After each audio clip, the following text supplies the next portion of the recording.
cada persona o está entrando a una tormenta o está en medio de una tormenta o está saliendo de una de esas tormentas que la vida nos presenta. La realidad es que la vida está llena de problemas. Y les decía a los hermanos que hay una manera fácil, ¿verdad?, de solucionar. Si usted no quiere tener problemas, si usted no quiere tener más problemas en la vida, hay una manera fácil de salirse de todos los problemas y es pidiéndole al Señor que se lo lleve a su presencia. Así es que si usted no quiere tener más problemas, simplemente dígale al Señor: Señor, llévame contigo, porque yo ya no quiero vivir más acá. Y el Señor le puede dar ese privilegio, ¿verdad?, de estar en su presencia. El apóstol Pablo dice que el estar en la presencia del Señor es muchísimo mejor que estar aquí en la tierra. Así de que eso es seguro. Si Pablo lo dice, fue porque el Espíritu Santo lo afirmó, se lo afirmó a él y él nos lo afirma a nosotros, pero debemos de entender de que todos nosotros, Dios tiene un plan y un propósito que debemos de cumplir antes de partir de este mundo. Así de que en esta mañana vamos a tratar de entender de que los problemas son necesarios algunas veces para no acostumbrarnos demasiado a este mundo. Si viviéramos un mundo libre de problemas, entonces tal vez nosotros pensáramos que aquí está bien donde vivimos y no pensáramos en un futuro cercano con el Señor para siempre, un lugar donde no hay problemas. También los problemas, amados hermanos, son necesarios para crecer espiritualmente.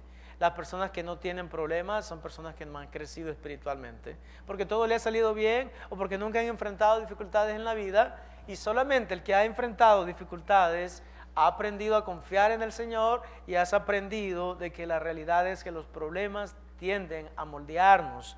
Las personas que han crecido más no son las personas que han estado privadas de enfrentar dificultades en la vida, son las personas que más problemas han enfrentado, los que más han crecido.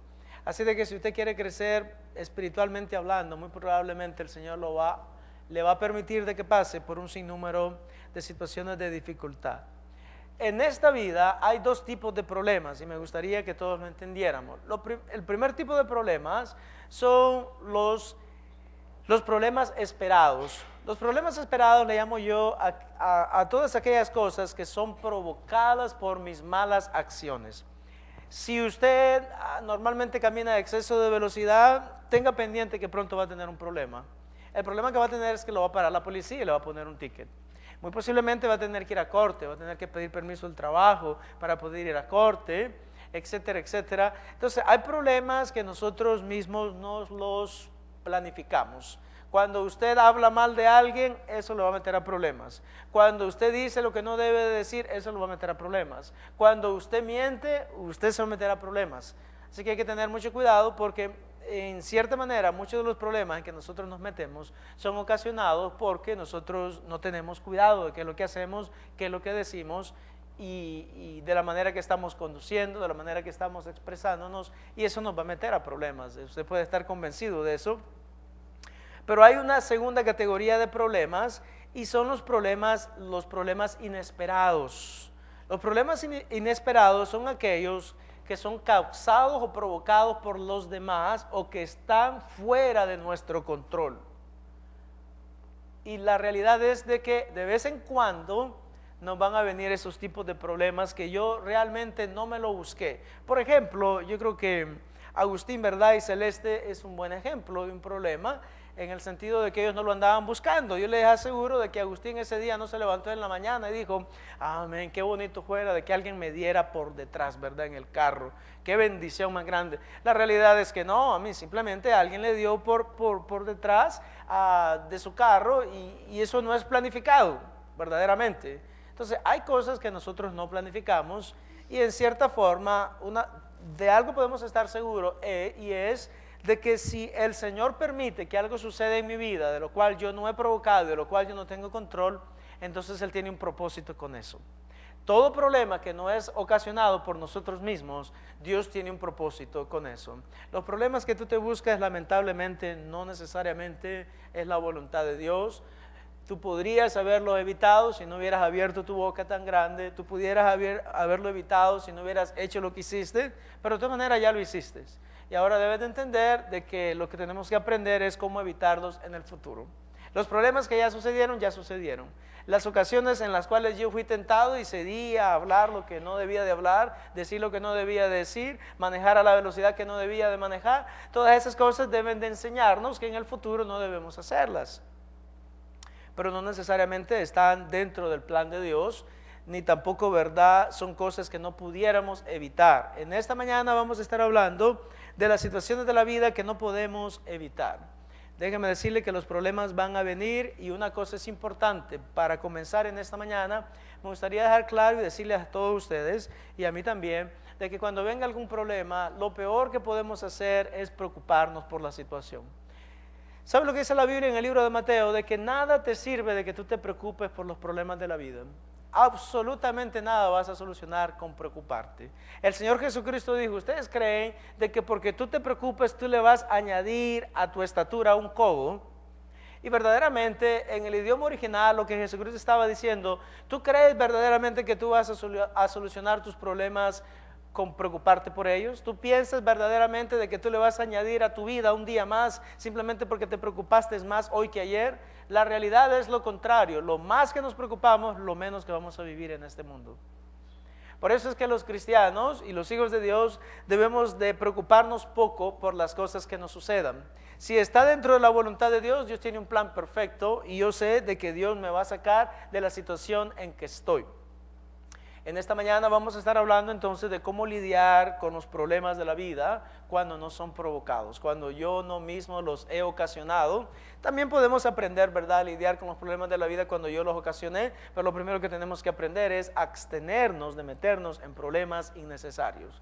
Ya es suficiente, déjeme decirle algo en esta mañana, ya el resto de gente nos van a meter en suficientes problemas para que nosotros nos andemos metiendo en más aún.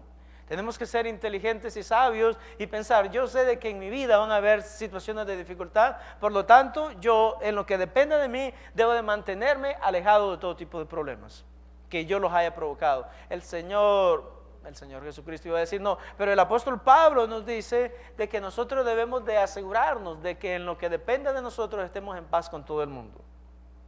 Estar en paz con todo el mundo. Estar en paz con todo el mundo no significa de que no vas a tener problemas con nadie, es porque yo le garantizo en esta mañana de que siempre alguien va a hallar algo que no le gusta acerca de ti. No le gusta tu pelo, no le gusta la manera de que tú te haces el pelo de lado, y no le has hecho absolutamente nada, pero va a tener un problema con eso. O va a tener un problema de que tú usas corbata todo el tiempo, o los zapatos que usas, o porque no usas zapatos, o por cualquier razón. Yo le puedo garantizar en esta mañana, y hay un refrán que dice, pero hay que tener cuidado, ¿verdad?, con el refrán, que no somos moneditas de oro. ¿Para qué? Para caerle bien a todo el mundo, y eso es verdad. Pero hay que tener cuidado porque algunas personas, es cierto, no son moneditas de oro y tampoco son muy agradables, que digamos.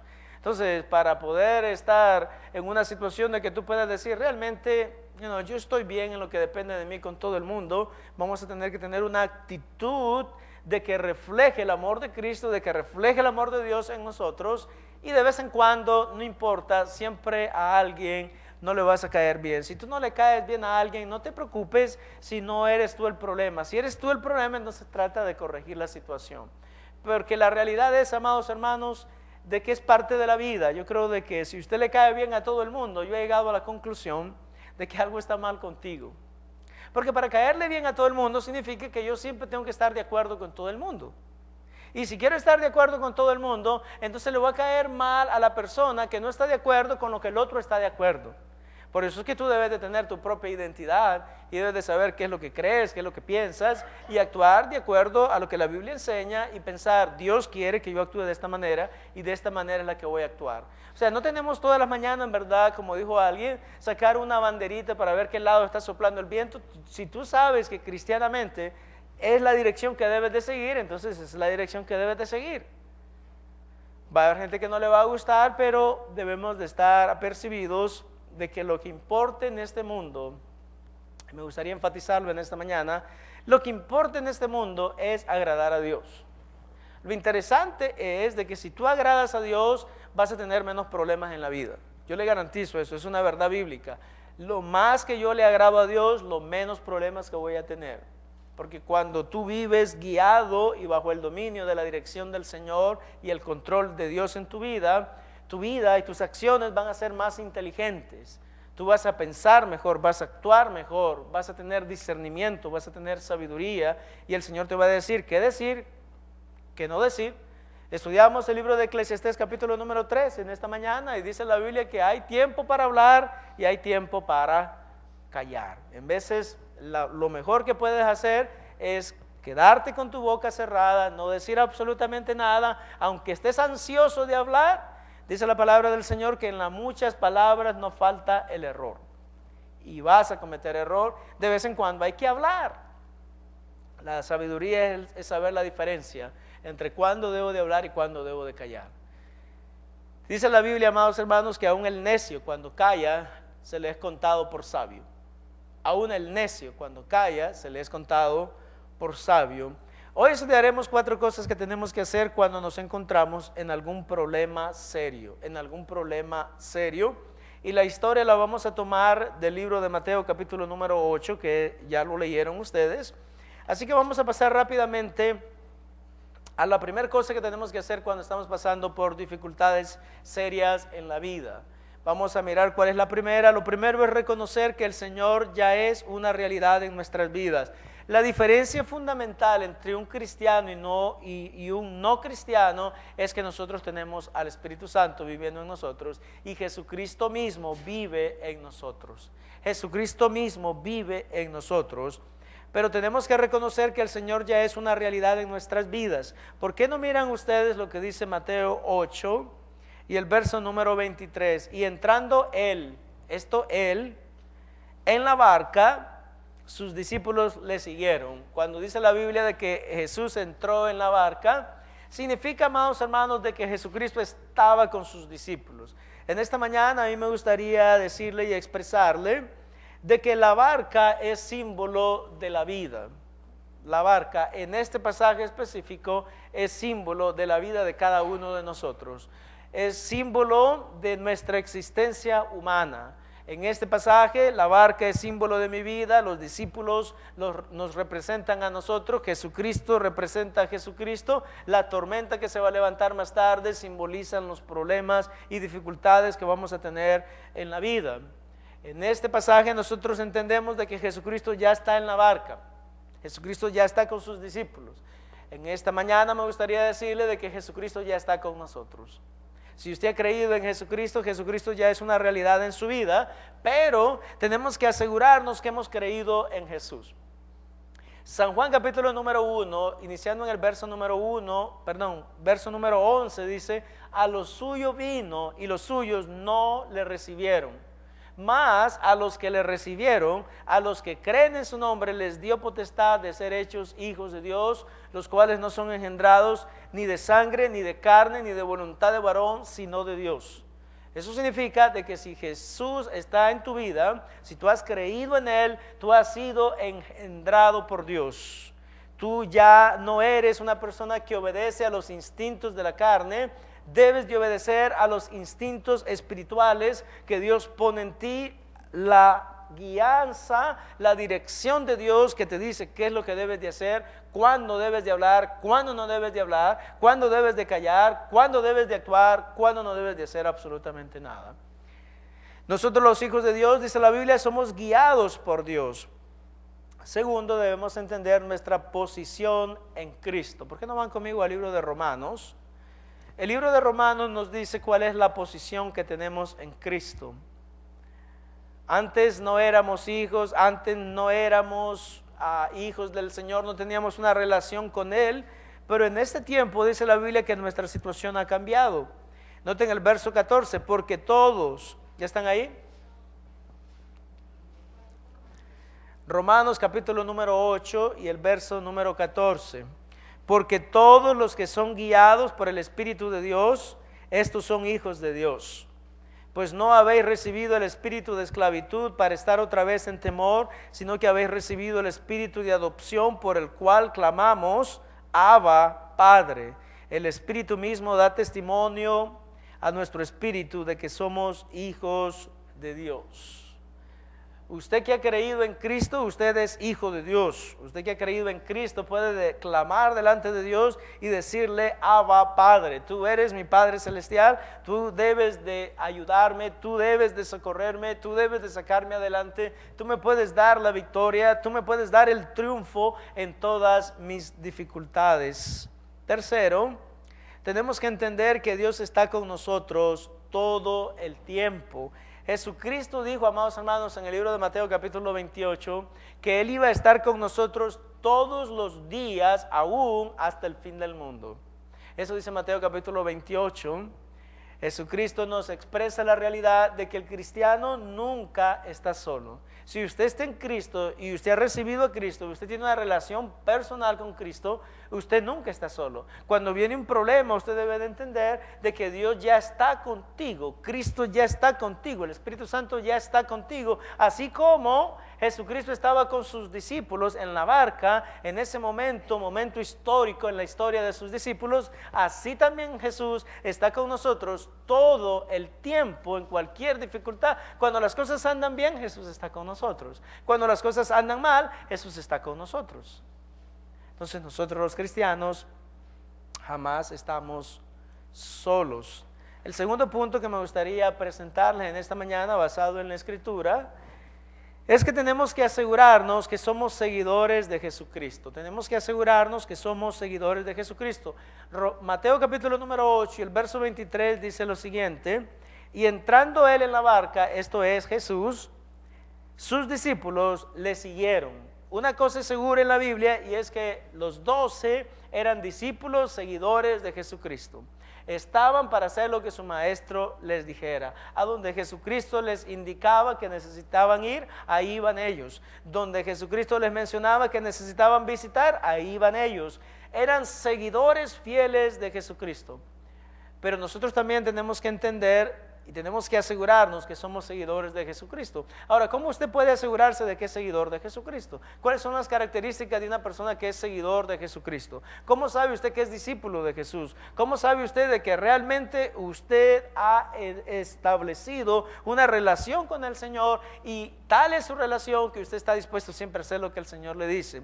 Bueno, déjeme darle en esta mañana 4 cosas que nosotros podemos hacer para entender que si realmente somos siervos del Señor y seguidores de Jesucristo o no. Lo primero es este: número 1, tenemos que haber nacido de nuevo. Tenemos que haber nacido de nuevo. Nicodemo vino a ver a Jesucristo de noche, dice San Juan capítulo número 3, y le dijo: ¿qué necesita un hombre para entrar en la vida eterna? Jesucristo lo quedó viendo y le dijo: lo primero que tienes que hacer es nacer de nuevo. Nicodemo le preguntó a Jesucristo: pero ¿cómo puede un hombre nacer siendo ya viejo? ¿Acaso puede entrar al vientre de su madre y nacer de nuevo? Jesucristo le dijo: tú eres maestro de la ley y no entiendes estas cosas. Lo que es nacido de la carne, carne es. Lo que es nacido del espíritu, espíritu es. No te maravilles de que te dije de que es necesario nacer de nuevo. Y todos nosotros entendemos en este tiempo, ¿verdad? No somos tan ignorantes como Nicodemo. Todos entendemos que Jesucristo se estaba refiriendo al nuevo nacimiento espiritual.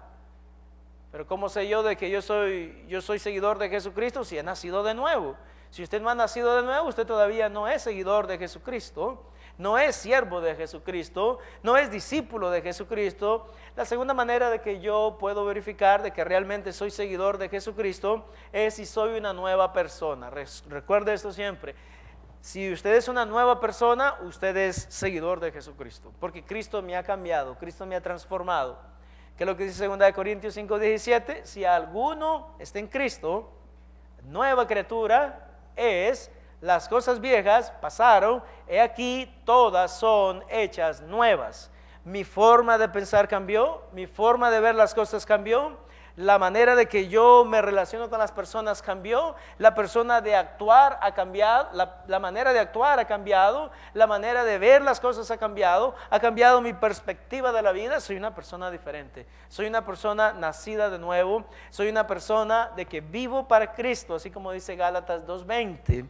No sé si se acuerdan lo que dice Gálatas 2:20, pero dice: con Cristo estoy juntamente crucificado, mas ya no vivo yo, mas ahora Cristo vive en mí. Y dice el verso número 21: y las cosas que ahora yo vivo en esta carne, Pongan atención, hermano, porque esta es la muestra más tangible de que usted es discípulo y seguidor de Jesucristo. Note lo que dice el verso número 21. Dice la palabra del Señor: y ahora las cosas que yo vivo en esta carne, las vivo para la gloria de Dios, el cual me amó y se entregó a sí mismo por mí. La realidad es que si decimos que somos seguidores de Jesucristo, tenemos que haber nacido de nuevo. Si decimos que somos siervos de Jesucristo, tenemos que ser nuevas personas. Y número 3, tenemos que obedecerle al Señor. Dijo el Señor Jesucristo en el libro de Lucas: ¿por qué ustedes dicen Señor, Señor, y no hacen lo que yo les digo? ¿Saben lo que dijo? Tenemos un refrán, ¿verdad? Y es de que muchas expresiones de las que nosotros decimos solamente son del diente al labio, y verdaderamente no tiene ningún peso. Jesucristo lo puso de esta manera. Jesucristo dijo: esta gente de labios me honra, pero su corazón está lejos de mí. Déjeme decirle, amado hermano, de que el servicio de labio, cuando yo digo yo tengo una relación con el Señor, yo le sirvo al Señor, yo amo al Señor, pero mi vida no refleja lo que yo estoy diciendo, realmente eso no tiene ningún peso. En mi país dicen: tú con la boca todo lo puedes hacer. Yo no sé si conoce a esas personas. Usted le dice: fíjate que estaba reparando mi carro y se me hizo bien complicado. No, pero si eso es fácil, solamente le quitas esto, le quitas aquello y ya está el carro reparado. Entonces en mi país a ese tipo de personas siempre le decimos: tú con la boca todo lo haces. Y es cierto, con la boca todo se puede hacer, pero hay una gran diferencia entre decir las cosas y hacerlas. Entonces nosotros tenemos que obedecerle al Señor. Una muestra de que somos seguidores de Jesucristo es siendo obediente al Señor. Recuerden la pregunta de Jesucristo: ¿por qué ustedes dicen Señor, Señor, y no hacen lo que yo les digo? Tercero, en el tiempo de las dificultades tenemos que entender, escuchen con atención, hermano, porque este es el problema más grande, pienso yo, que los cristianos tenemos. El problema más grande que los cristianos tenemos es que pensamos erróneamente, y tal vez algunas veces el problema procede de aquí del púlpito, que en cierta manera le decimos a las personas que van a parar de sufrir si vienen a Jesucristo. En sí hay una organización que así se llama en Brasil, así se llama la organización: Pare de Sufrir. Y la idea es de que si tú vienes a Cristo, todos tus problemas se van a acabar. A partir de hoy ya no tienes más problemas. Tienes problemas financieros, ven a Cristo, el Señor te va a bendecir. Y vas a ver de que ya no van a haber más dificultades financieras. O tienes problemas médicos, o por su llaga fuiste sanado, y ya no vas a tener más problemas médicos. By the way, hablando de Isaías 53, la expresión que se usa ahí, hablando de que por su llaga fuimos curados, fuimos nosotros curados, no se refiere a la sanación física, se refiere a la sanación espiritual. Pero eso es aparte. Entonces muchas veces desde el púlpito escuchamos cosas que la Biblia no enseña, que la Biblia no dice. Es cierto que podemos recibir sanación, es cierto que podemos recibir sanidad, podemos recibir restauración de parte del Señor, pero el Señor en ningún momento nos dice de que no vamos a tener dificultades. Es más, hermanos, para serles honesto, el Señor Jesucristo, y yo estoy convencido, como dice la Biblia, que sea ante Dios veraz y todo hombre mentiroso, el Señor Jesucristo nos dice en el libro de San Juan, capítulo número 16 y el verso número 33, en el mundo, dijo Jesús, en el mundo tendréis aflicciones. Más categórico que eso no puede ser.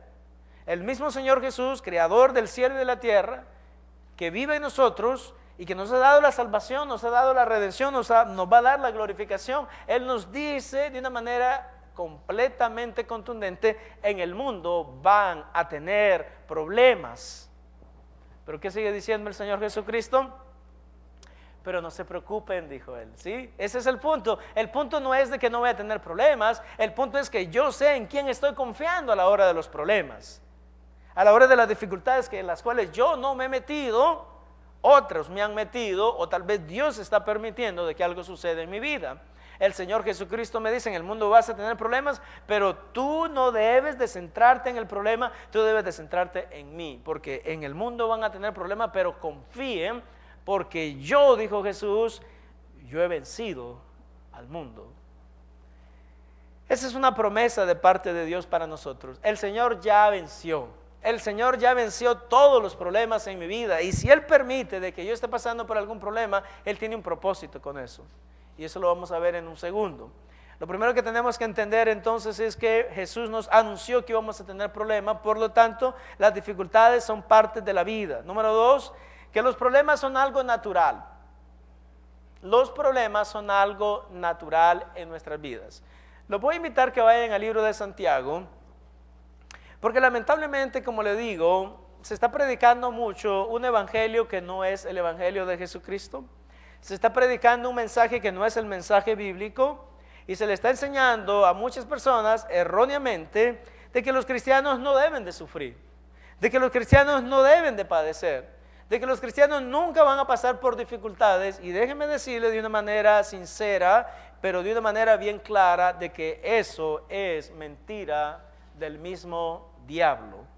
Cuando alguien te diga que como cristiano no vas a sufrir, tenlo por seguro de que esa persona es una emisaria del mismo diablo, del mismo Satanás.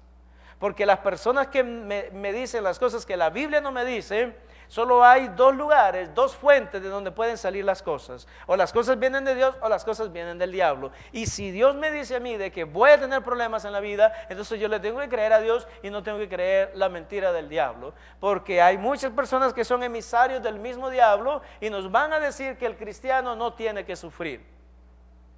Nosotros vinimos a este mundo y una vez de que somos cristianos, somos personas de victoria. Nosotros solamente somos campeones. Nosotros estamos para pisarle la cabeza al diablo.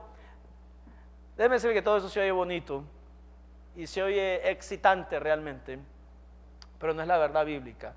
La verdad bíblica es que en ciertas circunstancias y en ciertas situaciones el Señor va a permitir de que pasemos por dificultades, va a permitir de que pasemos por problemas, va a permitir de que pasemos por toda una diversidad de situaciones de dificultad en nuestras vidas.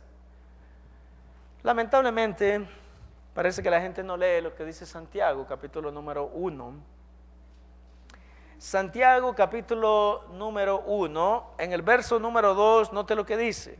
Usted léalo por usted mismo. Santiago capítulo número 1, ¿ya están ahí? Amén. Léanlo y cuando estén pasando por alguna dificultad, piensen lo que la Biblia dice, amados hermanos, porque el problema es que nosotros escuchamos a muchos pastores gritones y no leemos la Biblia y nos dejamos llevar más por los gritos de alguien que simplemente está utilizando la emoción mía para que él pueda hacer efecto en mi corazón y en mi mente, que es lo que la palabra del Señor nos dice. Pero ¿qué dice Santiago capítulo número 1 y el verso número 2? Hermanos míos, tened por sumo gozo cuando estés en victoria. Eso no enseña la Biblia. Hermanos míos, tened por sumo gozo porque ustedes son campeones. Ustedes nacieron para ser campeones. Eso no dice la Biblia. Por lo menos mi Biblia, Reina Valera, 1960, en el capítulo número 1 y el verso número 2 del libro de Santiago, me dice: hermanos míos, tened por sumo gozo cuando todo ande bien. No, hermanos, tened por sumo gozo cuando os halléis en diversas pruebas, sabiendo que la prueba de vuestra fe produce paciencia. Dice la palabra del Señor: cuando ustedes estén pasando por diversas pruebas, tengan sumo gozo.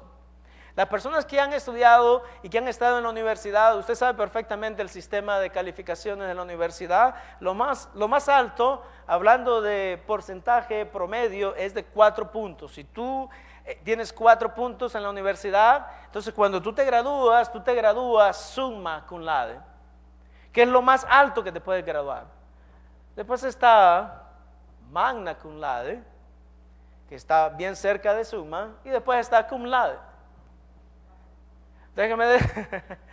Y si te gradas todavía si te gradas cum laude, te gradas con honor. Pero ¿sabe lo que la Biblia está diciendo? Esta palabra sumo es la misma palabra exactamente que se utiliza en la universidad, pero lo que está diciendo es: cuando tú estés pasando por dificultades, tu gozo debe de ser completamente expresivo. Ahora déjeme preguntarle, ¿cuántos de ustedes verdaderamente, o yo personalmente, cuando estoy pasando por una dificultad, ¿cuándo fue la última vez de que a usted lo despidieron de su trabajo, llegó a su casa y le dijo a su esposa: mi amor mío, gloria al Señor, fíjate que me despidieron, fíjate? Y cuando después de que me despidieron, fíjate, estoy saliendo del trabajo y que me asaltan. Y como no le quería entregar la cartera, mi amor, fíjate que hasta me golpearon. Gloria a Dios, aleluya. ¿Quién es así? Verdaderamente no, porque sería un poco ridículo, ¿verdad? Entonces, ¿qué es lo que la Biblia nos está diciendo, verdad? Verdaderamente nos está diciendo, llénense de sumo gozo, no se preocupen demasiado, no se preocupen por la situación que están pasando, confíen en el Señor, que el Señor le va a dar una respuesta a la situación que ustedes están enfrentando. La realidad de la vida es que tenemos que tener confianza en el Señor, amado hermano. Los problemas son naturales y le van a traer la gloria a Dios, eso dice Primera de Pedro, eventualmente. Pero ponga atención en esto, porque esto es muy importante. ¿Saben por qué Dios no se manifiesta mucho entre nosotros? Porque no confiamos que Él tiene la solución a todas las situaciones de la vida, a todas las situaciones de dificultad en la vida. Lo más que usted aprenda a confiar en el Señor en lo pequeño, lo más que Dios se va a ir manifestando en las diferentes áreas de tu vida. De tal manera de que después, cualquier problema que venga a tu vida, tú vas a acordarte lo que Dios hizo ya por ti. Y déjame decirle de que este es un principio bíblico. Nosotros siempre tenemos que recordar lo que Dios ha hecho por nosotros en el pasado. Y cuando tú piensas, yo ya recuerdo que yo estuve en algo parecido. Ya recuerdo cómo el Señor me libró. Ya recuerdo lo que el Señor hizo por mí. Entonces vamos a ir depositando cada vez más confianza en el Señor y vamos a ver que Dios va a recibir la gloria. Porque los problemas que Dios permite que sucedan en nuestras vidas tienen el propósito de traerle gloria a Dios. Porque si es un problema real, significa que tal vez tú no tienes control sobre la situación y entonces tú tienes que depender de alguien que es más grande que tú, más fuerte que tú, más poderoso que tú. Y ese ser se llama Dios. Y cuando tú confías en Dios y le dices, Señor, yo realmente no tengo control sobre esto, tú sabes por qué estás permitiendo de que yo pase por esta situación. Entonces el Señor nos dice, así como dice la palabra del Señor, el apóstol Pablo dice, cuando yo soy débil, entonces es que soy fuerte. Por tanto, me gloriaré en mis debilidades. Y la idea es, cada vez que tú tengas una dificultad, piensa lo que te estoy diciendo, analiza lo que te estoy diciendo. Tú le debes de venir y decirle al Señor, primero, Señor, dame sabiduría para ver qué es lo que yo tengo que hacer. Dame sabiduría para ver cómo es que debo de actuar. Dame sabiduría para saber si hay algo que yo puedo hacer. Y si tú hiciste todo lo que tú puedes hacer, porque déjeme decirle, amado hermano, de que yo soy de la convicción de que Dios nos ha dado una cabeza para que pensemos. Yo tengo una gran cabeza y esta cabeza grande que tengo no es solamente para andarla cargando, debo de hacerla que trabaje, utilizarla para algo, que sea útil para mí, para mi familia, para mi vida, para el resto de cosas que yo tengo que hacer y tengo que pedirle al Señor discernimiento, decirle, Señor, ¿qué es lo que quieres tú que yo haga? Número uno. Ahora, cuando yo ya hice todo lo que tenía que hacer y llegó un momento de que realmente ya no hay nada más que hacer, ese es el momento de simplemente tranquilizarte. Y como la hermana Moravia lo dice todo el tiempo, en el libro de Salmos, capítulo número 40, el verso número 1, si no me equivoco, nos dice la palabra del Señor, estad quieto y sepan de que yo soy Dios. Es el momento de tranquilizarte, es el momento de estar en paz. Y solamente esperar para ver qué es lo que Dios va a hacer. Me recuerda de los israelitas, dice la palabra del Señor, aquí está el Mar Rojo, aquí vienen los israelitas siguiéndolos. Llega Moisés, ya no sabe qué hacer. Pero Dios le dice a Moisés, solamente quiero que esperes y que veas lo que Dios va a hacer por ti, lo que Dios va a hacer por ustedes. Pero hay un momento, amados hermanos, de que también tenemos que actuar. Nosotros miramos en la vida de Moisés que el Señor le dice a Moisés, ¿y tú qué estás haciendo? Tú alza tu vara, extiende tu mano y las aguas del mar van a ser divididas. Entonces, la sabiduría es saber cuándo actuar, cuándo no hacer nada. La sabiduría es saber cuándo hablar y cuándo no decir nada. La sabiduría es cuando yo tengo que hacer algo y saber cuándo verdaderamente ya no tengo nada que hacer. Ya todo está en las manos de Dios, el Señor es el que va a decidir todo esto. El último punto, amados hermanos, es que tenemos que reconocer que Jesús, Dios, siempre está en control. ¿Por qué no van conmigo a Mateo, capítulo número 8? Y ahí nuevamente vamos a darnos cuenta que Dios, Jesús, siempre está en control. Comenzando desde el verso número 24, dice la palabra del Señor lo siguiente: y he aquí que se levantó en el mar una tempestad tan grande que las olas cubrían la barca, pero él dormía. Y vinieron sus discípulos y le despertaron diciendo: Señor, sálvanos, que perecemos. Él les dijo, ¿por qué teméis, hombres de poca fe? Entonces levantándose reprendió a los vientos y al mar, y se hizo grande bonanza, y los hombres se maravillaron diciendo, ¿qué hombre es este que aún los vientos y el mar le obedecen? Vamos a aprender varias cosas de este pasaje rápidamente. Lo primero que tenemos que aprender es que cuando estamos en dificultad podemos clamar al Señor. Leímos desde el verso número 23 que Jesucristo ya está en la barca. También déjeme decirle que yo les traté de enfocar la gran realidad de que Jesucristo ya vive en nosotros por medio del Espíritu Santo. Entonces, cuando usted está pasando por un momento de gran dificultad, usted puede clamar a Dios. Eso no fue lo que hicieron los discípulos. Los discípulos vinieron a despertar a Jesucristo y le dijeron, Señor, nos estamos hundiendo. Entonces, yo también puedo clamar a Dios en mi momento de dificultad. Clame en el momento de inseguridad, clame en el momento de inseguridad, clame cuando las cosas parecen que no tienen solución. ¿Sabe lo que dice la palabra del Señor, amados hermanos? Si usted lee el libro de Lucas y el libro de Marcos, que son los pasajes paralelos a este, de que las olas eran tan grandes, de que el agua se estaba metiendo en la barca y de que ya estaba anegándose, ya estaba por llenarse, ya estaba por hundirse, y es en ese momento cuando los discípulos van a despertar al Señor Jesucristo. Y déjeme decirle de que las apariencias engañan. Dice Mateo capítulo 8 y verso 24, la parte B, de que Jesucristo supuestamente estaba durmiendo. Y esa es la manera como muchas veces nosotros nos sentimos. Señor, ¿por qué no me respondes? No miras mi problema, no mira que me estoy ahogando, no mira que me estoy muriendo, no mira que todo lo que me está pasando. Y tú, Señor, ¿qué estás haciendo? Estás durmiendo. Déjeme decirle de que es mi convicción de que Jesucristo nunca duerme.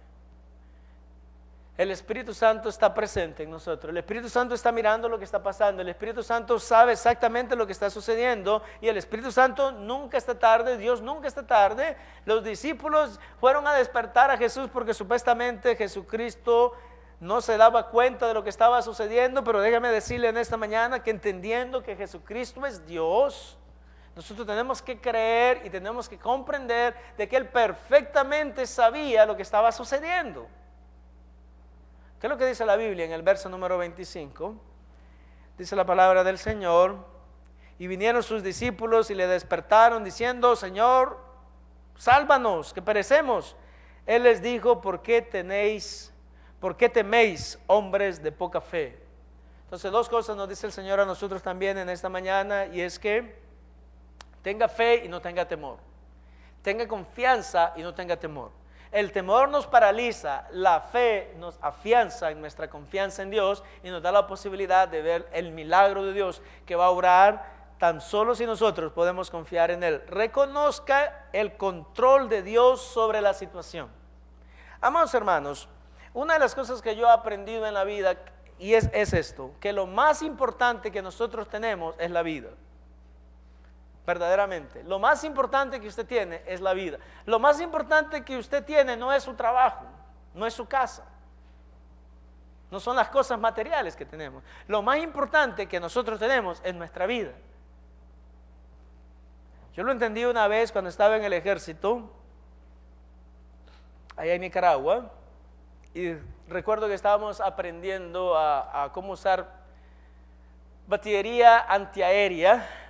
Pero los sandinistas eran tan tontos y estúpidos que tenían todas las piezas de artillería y tenían las municiones también ahí. Y lo más interesante es que estaban en un campo abierto. Entonces alguien un día pasó fumando, parece, y era el tiempo de que está seco todo, y de pronto comenzó a haber un tremendo incendio. Y lo interesante es que eran tan inteligentes que ni siquiera tenían agua en el lugar para apagar el incendio. Y resulta de que las llamas venían aproximando y estaban las piezas de artillería, y después de las piezas de artillería estaban todas las municiones de las piezas de artillería.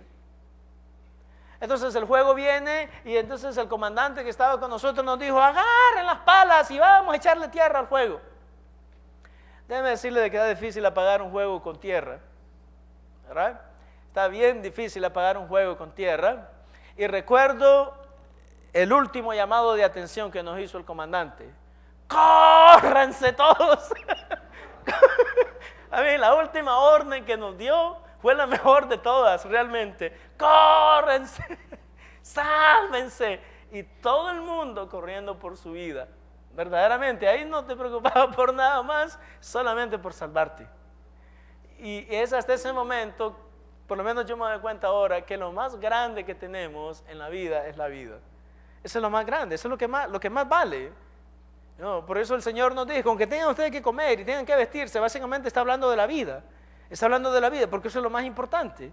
No es tu trabajo, no es la ropa que te pones, no es el carro que conduces, no es la casa que tienes, esas no son. Tú puedes perder todas esas cosas y todavía después volver a recuperarlas. Pero si pierdes tu vida, ya lo perdiste todo, ya no hay nada más que hacer. Entonces recordemos, amados hermanos, que Dios quiere que recordemos esto. Lo más importante que yo tengo es mi vida.